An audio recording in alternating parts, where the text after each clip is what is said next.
여러분 제 지금 현재 유튜브 링크에 참여하고 계신 우리 청년 여러분들 제 목소리가 잘 들리시나요? 혹시 목소리가 잘 들리지 않는다거나 화면이 잘 뚜렷이 보이지 않으시는 분들은 좀 유튜브 TV에 리플을 통해서 확인해 주시면 좋겠습니다.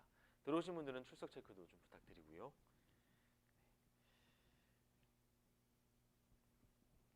네, 시간이 되었기 때문에 일단 시작해 보도록 하겠습니다. 여러분 반갑습니다. 신론 하나님은 누구신가라는 이름으로 진행되고 있는 청년부 온라인 바이블 스쿨 다섯 번째 날입니다. 오늘은 미리 제가 공지해 드렸던 대로 하나님의 성품, 하나님의 속성에 대해서 나누는 시간을 가지려고 합니다. 지난주 강의로 전반부를 마무리하게 됐는데요. 우리가 아직 현장에서 만나지 못했다는 게 조금 믿기지가 않고 많이 아쉽습니다. 그래도 우리 청년 여러분들이 이 줌을 통한 소그룹에 적극적으로 참여해주고 계시다는 이야기를 제가 전도사님들 통해 듣고 큰 힘을 얻습니다.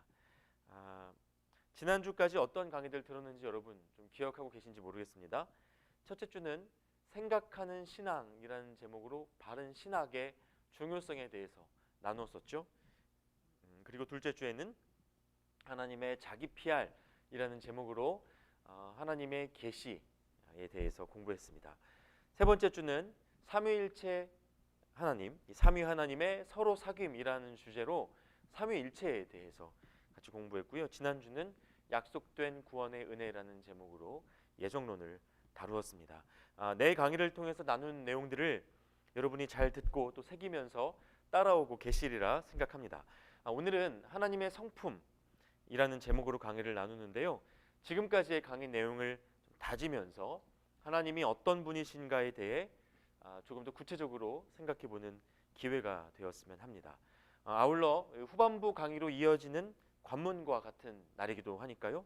귀와 마음을 열고 동참해 주시기를 부탁드립니다. 자, 중간중간에 제가 PPT 화면 같이 보도록 하겠습니다. 자, 먼저 하나님의 성품, 하나님의 속성에 대한 담론을 시작합니다. 성품 하면 하나님은 누구신가라는 제목에 가장 어울리는 주제가 아닌가 싶습니다. 여러분은 지금까지 하나님을 어떤 분으로 또 느끼고 경험해 오셨습니까? 이 질문이 굉장히 중요한 질문입니다. 혹시 계시를 통해서 만났던 하나님의 어떤 특정한 모습이 버겁거나 때로 받아들이기 어려웠던 그런 적은 없으셨습니까? 생각해 봐야 될 문제인 것 같습니다. 하나님의 성품에 대한 강의는 바로 이러한 질문으로 시작합니다. 김진혁 교수님의 책 중에 질문하는 신학이라는 책이 있는데요. 그 중에 에릭 밀러 화이트의 기도 모음집 중에 한 기도문이 실려 있는데요. 제가 PPT로 가지고 왔거든요. 여러분 한번 보십시오. 자, 이런 기도가 있습니다. 오직 하나님께 의지하게 하소서. 절대 변하지 않으시는 분이시며 내게 무엇이 최선인지 나보다 더 잘 아시는 분께 훌륭한 아버지가 자녀가 선하게 자라도록 필요한 것들, 유익한 것들, 지혜롭고 유용하고 행복한 모든 것들을 헤아릴 수 없는 방식으로 한 번에 베푸시는 분께. 네. 이런 기도문이 그 책에 실려 있습니다. 하나님이 어떤 분이신지에 대한 묘사가 담긴 기도문인데요. 자, 이 내용에 보시면 절대 변하지 않으시는 불변이죠. 그리고 지혜롭고 유용하고 이런 표현들을 보면 지혜, 사랑 이런 하나님의 성품들을 우리가 발견할 수 있습니다. 이런 것들을 신학적인 용어로 속성이라고 부르죠. 네, 제목에 1번 속성이라고 제가 PPT 화면에 넣어두었는데요. 하나님의 속성을 묘사하는 단어들은요. 실제로 너무 많고요. 또 몇 가지로 요약하기가 쉽지가 않아서 본질상 충분하지 않습니다. 다만 오늘 우리가 나누는 이 강의의 목적은 궁극적으로 여러분이 갖고 계신 하나님에 대한 이해가 풍성해지는 데에 목적이 있습니다. 우리가 경험하는 하나님의 성품은 각자가 가진 세계관과 삶의 영역에 따라서 제한적일 수밖에 없죠. 그렇기 때문에 할 수 있는 한 우리 이해의 폭을 넓히고 하나님이 정말 어떤 분이신지를 마음껏 경험하고 또 만끽하고 알아갈 수 있기를 기대하는 것입니다. 하나님의 성품과 이 속성을 이해하기 위해서는 몇 가지 전제가 있는데요. 첫 번째로 경험의 한계를 우리가 인정해야 한다는 것입니다. 자, 유한한 인간인 우리는 영원한 하나님 존재의 본질을 꿰뚫어 알 수 없다는 것, 이것을 다시 한번 여러분 기억하셔야 됩니다. 이건 제가 2주차 강의인 그 하나님의 자기 PR, 이 계시를 다룰 때에도 드렸던 말씀입니다만, 하나님이 인간의 유한한 이해의 폭에 다 담기기는 불가능합니다. 이건요, 지금 제가 PPT 화면에 적어놓은 것처럼 숟가락으로 바닷물을 먹어가며 연구하는 거랑 비슷합니다. 누군가 하나님을 다 이해했다고 말하면 그건 하나님이 아닙니다.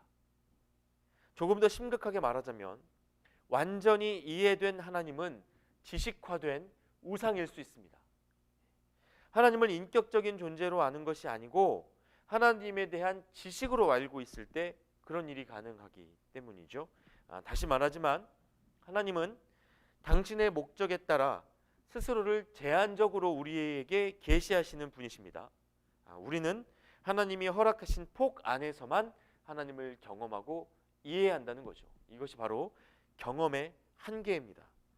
그래서 하나님도요, 성경에 보면 광대하신 당신의 존재가 인간에게 있는 그대로 다 비춰지지 않도록 스스로를 감추시고 조심하셨습니다. 우리의 유한성이 하나님의 무한과 그 완전성을 감당할 수가 없기 때문이죠. 출애굽기 말씀에 보시면 하나님이 모세 앞에 나타나실 때도 일부러 그 눈을 가리시고 뒷모습만 보여주시기도 하고요. 물론 비유적인 표현입니다만, 이스라엘 백성들이 시내산으로 함부로 올라왔다가 하나님을 보려고 하다가 죽지 않도록 조심하라고 모세에게 주의를 주시기도 했습니다. 시내산에서 내려온 모세의 얼굴 광채를 보고도 이스라엘 백성들이 두려워 떨었던 것을 여러분이 아마 아실 겁니다. 성경도 하나님이 누구신지 우리에게 전해주는 유일하고 특별한 계시인 것이 분명하지만, 그럼에도 불구하고 성경조차 하나님의 본질을 체계적으로 100% 우리에게 논증해 보여주지는 않습니다. 논리적으로는 앞뒤가 잘 맞지 않는 상황 설명도 존재하고요. 성경에 있는 내용들을 문자 그대로 이해하고 적용하려 했다가는 큰 우를 범할 수도 있습니다. 여러분, 그러나 하나님에 대한 이 속성에 대한 우리의 이해와 경험, 그리고 성경의 계시가 완전히 논리적이지 않다고 해서, 완전히 논증적이지 않다고 해서 우리가 하나님에 대해 잘못 아는 것은 아닙니다. 이걸 여러분 꼭 기억하셔야 돼요. 100% 논증적이지 않다고 해서 잘못 아는 것은 아니라는 겁니다. 여러분, 이건 모든 인간관계가 다 그래요. 사람과 사람이 관계 맺는, 어떤 존재와 존재가 관계 맺는 그 방식을 여러분 한번 생각해 보셨으면 좋겠습니다. 우리가 서로를 알아갈 때 각자의 생각 속에 쌓아가는 이해, 다시 말해 사람에 대한 지식은요, 철저히 관계적이지 논리적이지 않습니다. 사람이 좋을 때 여러분 왜 좋습니까? 논리적으로 좋은 이유를 찾아서 먼저 이성적으로 좋아하기를 선택하십니까? 죄송하지만 사람이 좋을 때는요, 자기도 이유를 모르는 경우가 태반입니다. 사람의 뇌에서요, 이성은 감정을 위해 봉사합니다. 감정이 이성을 돕지는 않습니다. 이게 무슨 말이냐면, 자신의 감정을 서포트하기 위한, 죄송합니다, 마이크가 좀 튀네요. 좀 내릴게요.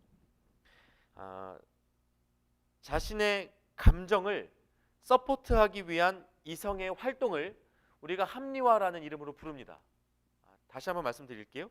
자신의 감정을 서포트하기 위한 이성의 활동을 합리화라고 통상적으로 부른다는 거예요. 해야 하는 일을 미루면서도 나는 지금 정말 힘든 거야. 그래서 이 일을 미루는 건 타당해. 이렇게 이 논리적인 알리바이를 만드는 게 사람의 본성이고, 이성이 이것을 돕습니다. 그러나 해야 하는 일을 그런 줄 알고 열심히 하는 동안에도 하기 싫고 쉬고 싶은 마음이 사라지거나 뭐 그런 일은 거의 일어나지 않습니다. 그러니까 감정이 이성을 돕는 것이 아니고 이성이 감정을 돕는다는 말입니다. 이것이 우리의 그 뇌와 본성에서 자연스럽게 일어나는 일입니다. 존재와 존재가 만나서 서로를 알아가는 일이 꼭 이와 같습니다, 여러분. 제한적 계시를 통해 관계적인 지식을 쌓아가는 것이 관계입니다. 여러분 이 말 잘 기억해 보세요. 다시 한번 말씀드릴게요. 제한적 계시를 통해, 그러니까 논리적으로나 논증적으로 100%다 완전하게 파악할 수는 없는 거예요. 그래서 제한적 계시입니다.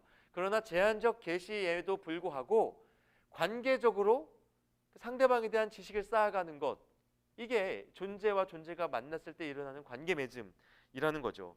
그래서 여러분 이 제한적 계시의 대표적인 게 뭔지 아십니까? 화장이에요. 네, 우리 자매님들 또 화장 많이 하시죠. 우리 형제들도 뭐 이 시대에는 가끔 이렇게 메이크업을 합니다만 제한적 계시입니다. 자기를 감추는 거예요. 있는 그대로 드러내지 않습니다. 그러나 사람과 사람이 서로를 감추고 있는 동안에도 만나고 경험하고 알아가는 시간들을 갖죠. 그래서 관계적인 지식을 쌓아가는 겁니다. 그 알미 100% 논증적이진 않지만 그렇다고 잘못 알았다고 말할 수는 없다는 거예요. 의미가 있는 겁니다. 그래서 여러분 처음 누군가를 우리가 만나서 알아갈 때는요, 대화하고 또 만나고 관계적으로 서로를 경험하는 시간이 필요하죠. 일종의 호감을 형성하는 시간입니다. 그러나 어느 정도 관계가 형성되고 그 사람과의 경험치가 쌓이고 이해가 쌓이면요, 나중에는 말하지 않아도 이 사람이 이해될 때가 있습니다. 지금 이 사람이 보이는 행동이 논리적으로는 타당해 보이지 않고 앞뒤가 맞지 않아도 그냥 그 사람이 있는 그대로 존재적으로 이해될 때가 있다라는 말이에요. 여러분 하나님을 처음 알아갈 때에도요, 논리적인 접근이 하나님을 아는 데에 그 시작에 있어서 도움이 됩니다. 그러나 어느 정도 하나님을 알고 이해하고 경험하고 나면 그 경험과 논리와 지식을 뛰어넘어서 하나님을 신뢰하는 단계로 나아가야 우리가 순종의 삶을 살 수 있습니다. 정리하면 이렇습니다. 어떤 존재에 대한 이해는 생물학적, 역사적, 문화적, 인종적 등 여러 요소들이 복합적이고 다면적으로 얽혀 있기 때문에 어떻게 설명되든 본질적으로 완전할 수는 없다. 이것이 우리가 가진 경험의 한계입니다. 그러나 그럼에도 불구하고 하나님을 알아가는, 하나님의 속성을 이해하는 이 작업이 결코 헛된 일은 아니다라는 전제가 필요합니다. 두 번째, 하나님의 성품 이해, 속성 이해를 위한 두 번째 전제가 있는데요, 바로 표현의 한계입니다. 불완전한 언어에 대한 이야기입니다. 인간 이해의 그 유한성, 하나님께서 이것을 아시고 우리에게 어떤 제한적 계시를 이렇게 주시는데요, 우리가 하나님을 그렇게 알아갈 때 습득한 이 관계적인 지식은 여러분과 제 안에 이렇게 내면화되고 정리될 때, 그리고 또 외부의 다른 사람들에게 나누어질 때 반드시 언어라는 것을 통하게 되어 있습니다. 그러니까 우리가 언어를 사용하지 않으면 하나님의 속성에 대한 우리의 이해와 지식과 그 경험을 우리 안에 내면화할 수도 없고 나눌 수도 없어요. 그러니까 반드시 언어를 통과하게 되어 있습니다. 그런데 하나님의 속성을 이해하고 나누는 이 과정에서 사용되는 모든 언어가요, 유비적이라는 것을 기억해야 돼요. 비유적인 언어라는 겁니다. 바꿔 말해 하나님을 아는 지식은 관계적 지식인데 이 지식을 표현하고 나눌 때 우리가 일상 속에서 쓰고 있는 언어를 비유적으로 활용하고 있다는 거죠. 다 인간 세계의 언어예요. 우리가 쓰고 있는 어떤 말과 단어로 하나님을 100% 담아내는 것이 불가능하다는 겁니다. 이것이 바로 표현의 한계죠. 제가 말씀드리고 있는 이 언어가 단순히 어떤 문자와 음성만을 말하는 건 아니고요, 인간 세계의 그 모든 소통의 도구들을 통칭하는 것으로 이해하셔도 무방하겠습니다. 뭐든 간에 인간이 직간접적으로 경험한 것들로 하나님을 빗대어 설명하는 거지 어떤 표현도 그 자체로 하나님을 100% 담아낼 수는 없다. 그래서 우리의 이해도 온전하지 않지만 그 도구인 언어도 온전하지 않다. 이것을 기억하셔야 됩니다. 이것이 여러분 어떤 결과를 낳냐면요. 예를 들어 제가 전에 설교하면서 예수님 성화를 보여드렸던 적이 있거든요. 기억하실지 모르겠는데요. 하나는 제가 설교 중에 선한 목자 예수님 그림을 보여드렸던 적이 있고요. 또 하나는 겟세마네 동산에서 얼굴을 들어서 기도하고 계신 예수님의 그림을 보여드렸던 적이 설교 중에 있었습니다. 신방용 탁자에 많이 그려져 있는 그림이라고 제가 말씀드렸었는데요. 그런데 여러분 이 두 작품을 그린 작가가요, 예수님을 정말 깨끗하고 아름답게 묘사합니다. 하나님의 속성 중 아름다움이라는 속성을 강조하기 위해 예술화한 거죠. 그 나름대로, 그 작가가 나름대로 자기가 이해하고 경험한 하나님의 아름다움, 예수 그리스도의 아름다움이라는 속성을 어떤 그림이라는 언어 매체로 표현한 겁니다. 그런데 그 사람의 그 진실된 표현이 한편으로는 문제를 일으켜요. 그 표현의 한계가 혼동을 일으킵니다. 어떤 혼동입니까? 이게 실제 성경 속 예수님의 모습과 다르다는 겁니다. 여러분, 양떼 사이에 서 있는 선한 목자가 그렇게 깨끗한 옷을 입고 서 있을 수가 없습니다. 그렇게 깨끗한 옷을 입고 서 있는 목자라면 이건 일을 안 하고 있는 목자이거나 뭐 선한 목자가 아닌 거죠. 겟세마네에서 기도하시는 예수님은 여러분 아시다시피 땀이 피가 되도록 가장 처절한 분투 속에 머무시면서 할 수 있다면 십자가를 지고 싶지 않다고 기도하고 계시던 중이었습니다. 그런데 그 모습이 그렇게 깔끔할 수 있겠냐고요. 그것도 불가능합니다.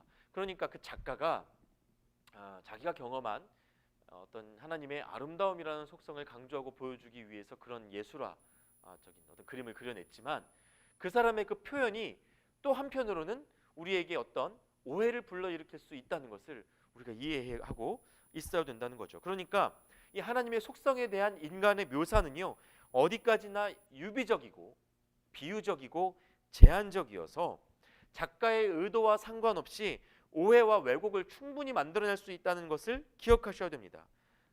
그러니까 우리가 이해하고 있는 하나님의 이해, 그리고 우리가 표현하고 있는 하나님의 속성, 이것이 다른 누군가에게는 우리의 의도와는 상관없는 이해와 왜곡을 불러일으킬 수 있다는 것을 여러분 인정하셔야 된다는 거예요.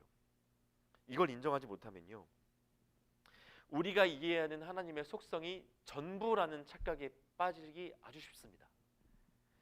그렇게 되면 내가 생각하는 신의 모습으로 하나님을 끼워 맞추는 방향으로 잘못 갈 수 있다는 거예요. 하나님을 자기 스타일, 이 PPT 한번 보여주시면, PPT에 제가 이렇게 내 스타일이라는, 하나님은 내 스타일이라는 물음표를 찍어놨는데요. 하나님을 자기 스타일, 자기 취향의 신으로 만드는 아주 위험한 일을 경험할 수 있다는 겁니다. 여러분, 이건 먼 이야기가 아닙니다. 우리가요, 신앙생활 하면서요, 어떤 이해할 수 없는 일을 경험할 때 자주 이런 이야기를 합니다. 하나님이 어떻게 이러실 수 있습니까? 그렇죠? 우리가 이해하고 있는 하나님의 속성과 우리가 경험하는 하나님의 그 허락하신 일이 상충될 때 하나님이 어떻게 이러실 수 있냐고 우리가 반문합니다. 여러분, 이건 힘겨운 마음을 토로하는 우리의 한탄 섞인 기도로서 당연히 이해되는 반응입니다. 그러나 만일 그것 때문에, 그 이해되지 않음 때문에 하나님을 떠나거나 하나님을 오해하게 된다면 안타깝게도 지금까지 그 자신이 하나님을 자기가 이해할 수 있는 수준의 신으로만 알고 있었다는 사실을 역으로 오히려 드러내고 있는 일이 됩니다. 그래서 여러분, 하나님의 성품과 하나님의 속성을 공부하는 가장 중요한 목적은요, 내가 알던 하나님의 모습이, 내가 이해하던 하나님의 속성이 하나님의 전부가 아니구나, 이걸 깨닫는 겁니다. 그리고 성경 속에서 하나님이 말씀하시는 선, 정의, 지혜, 능력, 사랑, 영원, 영광 등 이런 하나님의 속성과 관련된 단어들이 무엇을 뜻하고 있는 것인지 온전한 방향으로 교정하고 그 이해의 폭을 넓혀가는 것, 여기에 이제 오늘 우리가 공부하는 이 강의의 목적이 있다라는 거죠.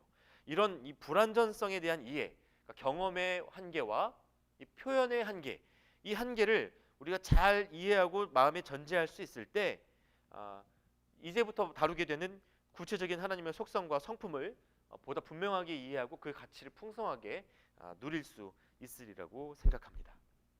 자, 이어서 이 하나님의 속성에 대해서 좀 더 구체적으로 한번 이제 살펴볼 텐데요.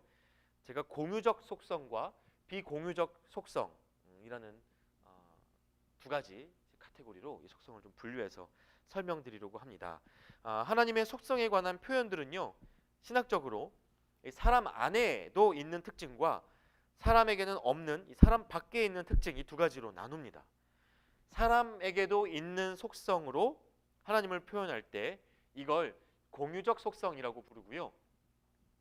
사람에게는 없는 속성들로 하나님을 표현할 때 이것을 비공유적 속성이라고 부릅니다. 대표적으로 이런 것들이 있습니다. 여러분 한번 화면 보시면요. 공유적 속성에 선함, 아름다움, 공의, 지혜, 자비, 진노, 질투, 인내, 자비가 한 번 더 나오네요. 사랑, 의지. 네, 다 이거 사람 안에도 부분적으로나마 발견되는 속성들이죠. 그런 성품들입니다. 비공유적 속성에는 뭐가 있겠습니까? 우리에게는 없으나 하나님께는 있는 속성입니다. 영원, 부동, 움직이지 않음, 바뀌지 않음, 전능, 무소부재, 불가시성, 절대적 독립성, 뭐 이런 것들이 다 비공유적 하나님의 속성입니다. 이 중에서 가장 중요한 속성이 뭘까요? 물론 신학자들마다 다 강조점도 다를 테고요. 정답이 있는 것이 아닙니다. 그러나 저는 제가 배운 바 그리고 저 스스로도 가장 중요하다고 동의하고 있는 하나님의 속성은 하나님의 자발적 사랑입니다. 조금 풀어 설명하자면 사랑과 자유라는 두 축을 저는 가장 중요한 하나님의 속성이 아닌가 이렇게 생각을 하고 나름의 정리를 갖고 있습니다. 그래서 사랑과 이 자유를 제가 조금 이렇게 분리해서 한번 여러분들에게 풀어서 설명해 드려보고 싶습니다. 자, 사랑 안에 어떤 것들이 있을까요? 자, 같이 한번 보시죠. 조건을 따지지 않는 사랑. 이거 여러분 다른 말로 은혜입니다. 그렇죠? 하나님의 속성, 은혜의 속성이에요. 네, 지금은 이 화면을 한번 쭉 보시면 되겠습니다. 타자의 고통에 동참하는 사랑, 자비입니다. 하나님의 속성이죠. 이해 너머의 것을 포용할 수 있는 사랑, 이걸 또 지혜라는 속성으로 부르기도 합니다. 이해할 수 없지만 받아들이고 용납하고 품을 수 있는 결국 그것도 사랑이지만 또 지혜라는 속성으로 표현될 수도 있는 거죠. 그리고 흠이 없고 변하지 않으며 모두에게 공평한 사랑, 이걸 제가 사랑이라고 표현했지만 사실 이것도 흔들림 없이 모든 사람과 함께 할 수 있는 어떤 거룩의 속성을 표현하는 말이기도 하고요. 그 모두를 동일하게 대하는 정의의 속성을 표현하는 말이기도 합니다. 그러니까 제가 계속해서 여러 가지 형용사 뒤에 사랑이라는 말을 붙이고 있지만 이 사랑이 여러 가지 또 다른 구체적인 속성들로도 표현될 수 있는 성품들이라는 걸 제가 지금 말씀드리고 있는 거예요. 관계 맺기를 포기하지 않는 사랑, 질투와 진노죠. 하나님께서 우리와 관계 맺기를 끝까지 포기하지 않으시는 거예요. 그렇기 때문에 우상을 숭배하는 우리의 모습을 보시면서 진노하기도 하시고 질투를 느끼기도 하시는 겁니다. 결국 이 사랑이 그런 또 다른 구체적인 성품으로 이어질 수 있는 거고요. 모든 적을 완전히 부수는 사랑, 그러니까 모든 악의 가능성들을 완전히 심판하시는 사랑, 이것을 또 다른 말로 우리가 공의라고 부릅니다. 하나님의 속성이지만 역시 이것도 사랑에 기반한 속성이죠. 또 배신까지도 품는 사랑, 우리가 하나님을 선택하지 않는 가능성 속에 자유의지를 갖고 살아가지만 그런 우리까지도 품어내시는 사랑, 이걸 또 다른 속성으로 인내라고 부를 수 있죠. PPT 한 장 더 넘겨봐 주시면요, 네, 바로 지금 제가 옆에 빨간 글씨로 이렇게 표현해 두었습니다. 제가 전부 다 사랑이라는 카테고리 안에 묶어두었지만 사실은 이 하나님의 속성과 성품들이 또 다른 차원의 구체적인 속성들로 표현되고 이해될 수 있다는 거죠. 여러분, 이것은 어떤 절대적인 정의가 아닙니다. 제가 이해하고 경험한 것을 지금 하나님의 속성을 표현할 수 있는 유비적인 단어들로 표현하여 여러분들과 나누고 있는 거죠. 그러니까 여러분도 여러분 나름의 표현과 이해로 내가 경험하고 알고 있는 하나님은 이런 분이야라고 정리하고 나눌 수 있는 겁니다. 네, 그래서 이걸 너무 절대화하지 않으셨으면 좋겠고요. 여기서 제가 조금 더 이렇게 보충드려 설명드리고 싶은 것이 바로 네 번째, 제가 흠이 없고 변하지 않으며 모두에게 공평한 사랑이라고 지칭해 놓은 이 거룩과 정의에 대한 이야기를 잠깐 좀 덧붙여 드리고 싶은데요. 거룩은요, 여러분, 모든 상황 속에서 스스로를 하나님의 형상으로 지켜낼 수 있는 능력입니다. 그러니까 우리가 어떤 상황에 있든지 누구와 있든지 스스로를 하나님의 형상으로, 하나님 자녀로서의 존귀함을 지켜낼 수 있는 그런 능력이 바로 거룩이에요. 하나님과 흔들리지 않는 견고한 관계 속에 머물러 있는 상태라고 말할 수 있습니다. 그래서 여러분, 이 거룩의 목적은요, 나와 이웃을 하나님의 형상으로 지키고 바꾸어내는 것입니다.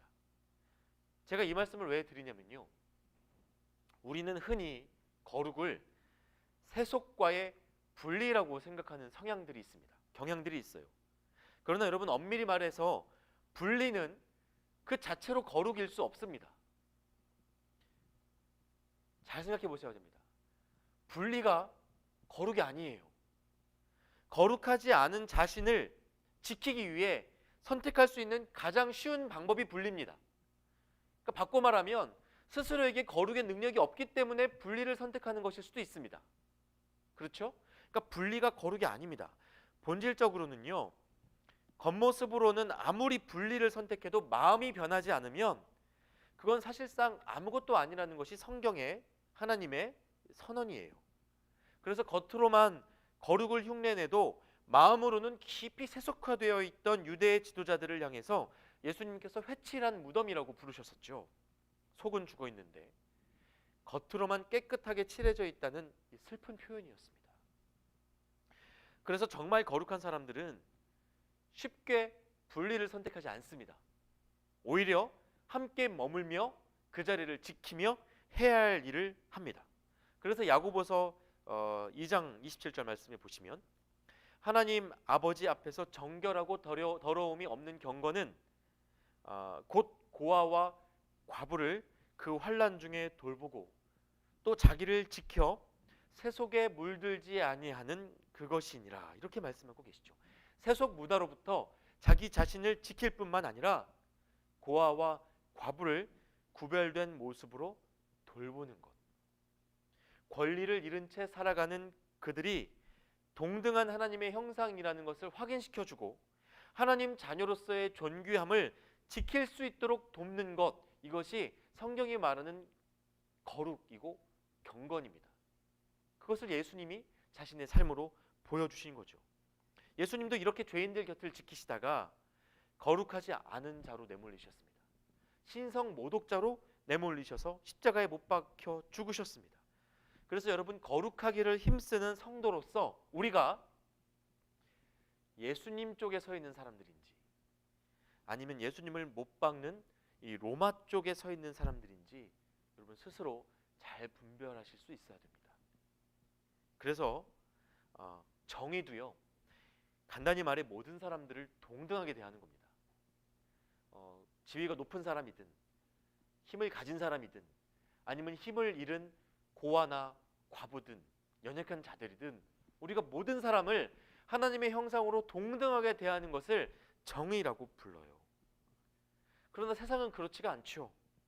강자와 약자를 구분하고요, 강자에 가까이 머무르며 약자를 배제해야 안전과 평화가 확보되는 것이 이 세상입니다. 그래서 안전의 욕구를 가진 인간은 언제나 정의가 아니라 생존을 위한 불가피한 불의에 머무르고픈 유혹 속에서 살아갑니다. 모든 사람을 동등하게 대하기 시작하면 삶이 곤란해집니다. 높은 자들에게 내쳐져서 다른 약자들과 똑같이 생존권을 위협받을 가능성이 높아집니다. 그래서 정의를 실천하는 것이 어렵죠. 여러분, 그래서 더더욱 예수님은 거룩의 능력, 그러니까 스스로를 하나님의 형상으로 세속 문화 속에서 지켜낼 수 있는 그 능력을 가진 자들에게 정의의 실천을 맡기셨습니다. 거룩의 능력을 가진 자들만이 담대하게 모든 사람을 동등하게 대하는 이 정의로운 삶을 지속할 수 있기 때문입니다. 그래서 성경이 반복적으로 말하는 이 고아와 과부와 나그네를 돌보는 삶은 결국 정의 실현의 요청이에요. 이것이 여러분 하나님의 속성 속에서 거룩과 정의에 대한 아주 중요한 묵상입니다. 여러분 이것을 좀 잘 이해하시고 앞으로 하나님의 속성을 우리가 닮아가고 또 실천해 나갈 때 어느 방향으로 예수님을 닮아가야 하는지 잘 기억해 보시고 또 스스로를 돌아보실 수 있었으면 좋겠습니다. 자, 두 번째, 아까 제가 이 자발적 사랑, 이것을 예수님의 하나님의 아주 중요한 속성이라고 말했는데요. 사랑에 이어서 자유에 대한 것을 좀 다시 한번 보겠습니다. PPT 화면 보시면요, 자유. 네. 사실 여러분 자유가 뭡니까? 자유는요, 뭐 여러 가지로 표현할 수 있겠습니다만, 저는 자유하면 이런 생각들이 듭니다. 내어 죽어도 속박되지 않는 것. 그러니까 뺏기는 것 같아도 주는 것을 선택할 수 있는 그 자유. 슬픔 속에 있지만 하나님의 그 선하신 계획과 궁극적인 기쁨이 내게 허락되어 있다는 것을 믿음으로 선택할 수 있는 이 자유. 이런 것들이 참 자유의 능력이 아닐까 이런 생각이 좀 드는데요. 몇 가지. 자, 유일한 존재로서의 자유. 이것이 바로 하나님께 있는 자유인데요. 하나님이 유일한 존재로서의 자유. 이것이 바로 유일이라는 하나님의 속성입니다. 또 하나, 현실에 함몰되지 않는 자유. 하나님은 여러분 현실에 함몰되지 않으시죠. 왜 그렇습니까? 모든 역사를 주관하시는 분이기 때문에 어떤 부분적인 현실에 함몰되지 않으시는 분이에요. 그렇죠? 부분적인 일을 어떤 직면했다고 해서 그것을 궁극적인 것으로 받아들이는 것이 아닙니다. 하나님께는. 이것이 바로 하나님의 전지하심이에요. 하나님의 속성이죠. 세 번째로 모든 곳에 있을 수 있는 자유. 이것은 하나님의 속성 중에 편재입니다. 편재. 어디든 계실 수 있는 하나님의 자유로운 속성이죠. 네 번째, 시간을 뛰어넘을 수 있는 자유. 하나님은 시공간에 속해 있는 분이 아니기 때문에 모든 곳에 계실 수 있을 뿐만 아니라 시간도 뛰어넘어 계시는 분이에요. 그래서 무한, 영원이라는 이름으로 이 속성도 다르게 표현될 수 있죠.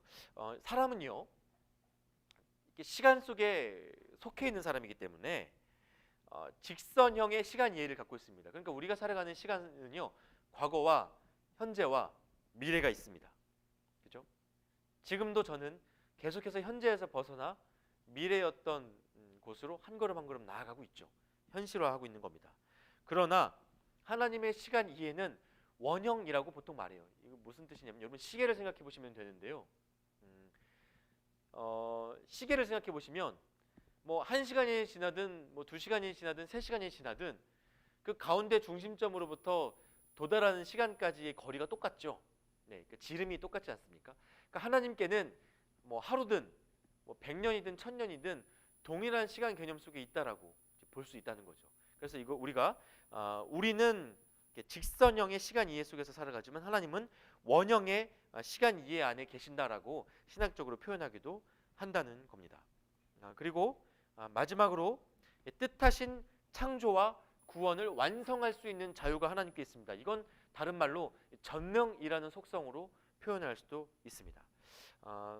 여기서 제가 두 번째 현실에 함몰되지 않는 자유, 이것을 제가 이제 전지라고 표현했는데요. 이건 여러분 제가 지난주에 강의했던 예정과도 조금 밀접한 관련이 있습니다.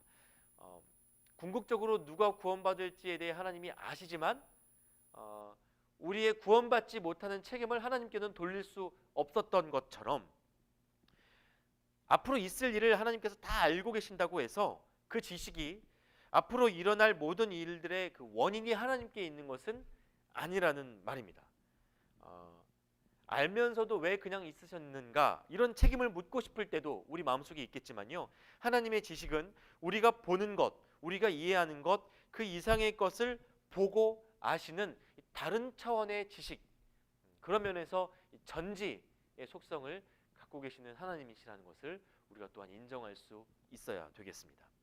자, 이러한 이 자발적 사랑의 속성, 제가 지금까지 사랑의 측면과 자유의 측면으로 하나님의 속성을 여러 가지로 좀 표현해 드렸는데요. 한번 PPT 하면 다시 한번 좀 넘겨주시겠습니까? 제가 지금 표현했던 이 자유가 어떤 하나님의 속성들로 또다시 이렇게 나누어질 수 있는지를 빨간 글씨로 화면 안에 표현해 두었습니다. 한번 찬찬히 한번 보시면 이런 자유로부터 또 다른 하나님의 속성이 이렇게 구체화될 수 있구나 이해해 보시면 좋겠다 싶습니다. 자, 그래서 이러한 자발적 사랑의 속성이 극대화된 클라이막스는 당연히 십자가입니다. 하나님은요, 이 자발적 사랑의 동기를 가지고 자격 없는 우리를 위해 스스로의 모든 것을 내어주기로 작정하셨습니다. 그래서 하나님의 성품 위에는 이 십자가를 향한 방향성을 바르게 지켜가야 합니다. 그러니까 십자가를 기준으로 하여 하나님의 속성을 이해하는 것, 이러한 것을 하나님 속성의 성서적인 이해다라고 말할 수도 있습니다. 이렇게 우리가 앞서서 언급했던 하나님의 속성들을 성서적으로 이해하려고 시도하면 하나님께서는 자신의 어떤 속성을 우리에게 강조해서 보여주고자 하셨는지 우리가 새롭게 깨달을 수 있습니다. 자, 생각해 보죠. 십자가가 우리에게 가르쳐주는 하나님의 속성, 첫 번째, 편재의 비움. 이게 무슨 말이냐면요, 하나님이 모든 곳에 계실 수 있는 하나님이신데, 편재하실 수 있는 하나님이신데, 이스라엘이라는 작은 공간으로, 그래서 사람의 그 몸이라는 작은 공간 안으로 들어오셨다라는 거예요. 이것이 편재의 포기이자 편재의 비움이라고 이제 표현되어지는 겁니다. 두 번째는 불변의 비움입니다. 그러니까 하나님은 원래 변함이 없으시는 분이시죠. 히브리서 말씀에 보면 회전하는 그림자도 없으신 분이시다 이렇게 말씀하시는데요, 이 불변하시는 하나님이 아기로 태어나서 청소년과 청년기를 거치며 몸과 마음의 변화, 심지어 노화를 겪으셨어요. 그러니까 이 불변하신 하나님이 변화 속으로 오신 거죠. 그래서 불변의 포기, 불변의 비움이라고 말할 수 있겠습니다. 세 번째는 영원의 비움입니다. 영원히 존재하신 하나님께서 33년이라는 제한된 시간 속으로 들어오신 사건이 또한 십자가죠. 네 번째로 전능의 비움. 이것은 바로 창조주 하나님이 예수 그리스도가 되어 죽음을 경험하신 그 사건을 말하는 겁니다. 전능하신 하나님은 죽음을 얼마든지 비껴가실 수 있으셨습니다. 그러나 그 죽음을 받아들이시고 스스로 경험하시기로 선택하셨던 이것을 전능의 포기, 전능의 비움이라고 말할 수 있겠습니다. 여러분, 이건요, 하나님의 속성 중에 정말 범접할 수 없는 엄청난 속성들이 많이 있지만 정작 하나님은 우리에게 그런 위압감 있는 모습으로 다가오려고 하지는 않으셨다. 이 사실을 가르쳐 주는 겁니다. 하나님께서 나는 이런 신이야, 나 이런 신이야 라고 스스로를 계시하실 때 보니까 포기하고 비우는 신의 모습을 우리에게 보여주시더라는 겁니다. 제가 여기에 비움이라는 단어를 반복적으로 썼는데요, 이 비움이라는 단어는 실제로 이 빌립보서 2장 7절을 근거로 한 것인데요, 신학적으로 자기 비움을 뜻하는 케노시스라고 부릅니다. PPT 화면 보시면 제가 적어 두었는데요, 자기 비움, 케노시스라는 용어, 빌립보서 2장 7절에 근거한 단어인데 이것이 바로 비움입니다. 성육신이라는 단어를 하나님의 속성으로 바꾸어낸 표현이에요. 그러니까 성육신이라는 말이 뭡니까? 하나님이 육신을 입고 이 땅에 오셨다라는 그 구속사적인 어떤 역사의 진술이죠. 사실을 표현하는 말이 이게 성육신인데요, 이 성육신 안에 담겨 있는 하나님의 속성을 뭐라고 부르겠는가? 그걸 이제 정리한 단어가 케노시스, 자기 비움이라는 겁니다. 그것이 구체화된 것이 바로 제가 적어드렸던 편재의 비움, 불변의 비움, 영원의 비움, 전능의 비움으로 이렇게 구체화될 수도 있다는 거죠. 자, 하나님께서 이렇게 스스로의 본 속성으로 케노시스를 선택하신 것은 여러분, 저와 여러분에게 시사하는 바가 정말 많습니다. 여러분, 이건 알고 끝나라고 보여주신 것이 아니고요, 하나님이 우리가 그렇게 닮아가라고 본을 보여주신 겁니다. 하나님의 속성을요, 지식으로 알고 끝나면 이건 모르는 편이 나아요. 하나님의 속성을 알면 우리는 그 모습을 모방하고 닮아가야 합니다. 그렇게 시도해야 됩니다. 그래서 하나님의 속성에 근거하여 그리스도인을 정의하자면 이렇습니다. 제가 매 강의 때마다 어떤 정의된 문장을 하나씩 여러분들에게 좀 나누어 드리고 있는데요. 하나님의 속성에 근거하여 그리스도인의 삶을 정의하자면 저는 이렇게 한번 표현해 보고 싶어요. 타자의 아픔을 내 아픔으로 삼고 자기 욕망의 포기를 통해 자기 비움을 통해 서로를 위로하고, 그러한 삶이 우리 자신에게서부터 온 것이 아니라 우리 안에 계신 하나님 성품의 발현임을 드러내는 자, 이것이 그리스도입니다. 저는 이렇게 한번 표현해 보고 싶습니다. 여러분, 저와 여러분 모두에게 이렇게 예수님을 닮은 하나님의 속성을 우리 안에서 구현해 나가는 이런 성화가 끊이지 않았으면 좋겠습니다. 누가 우리를 보더라도 예수님이 보이고 하나님이 생각나는 하나님 닮은 사람으로 우리가 살아갈 수 있으면 참 좋겠습니다. 우리가 그렇게 살면 우리가 살아가는 이 황량한 세상도 하나님 나라를 닮아갈 수 있지 않을까, 그런 기대를 한번 가져봅니다. 자, 오늘 강의는 이제 여기에서 마치겠고요. 여러분, 오늘도 긴 시간 동안 강의에 참여해 주셔서 너무 감사하고 정말 수고 많으셨습니다. 잠시 후 줌을 통해 이어지는 소그룹 모임에서 다시 뵙도록 하겠습니다. 역시 오늘 강의를 들으신 이후에도 여러분 안에 떠오르는 질문들이 있다면 카톡 채팅방이나 또 우리 교육자들 통해서 질문을 나눠주시면 감사하겠고요. 대답들을 잘 정리해서 여러분 모두에게 공유드리도록 하겠습니다. 참고로 지난주 강의였던 약속된 구원의 은혜, 이 예정론에 대한 강의도 오늘 유튜브 동순교회 TV에 업로드가 되었으니까요.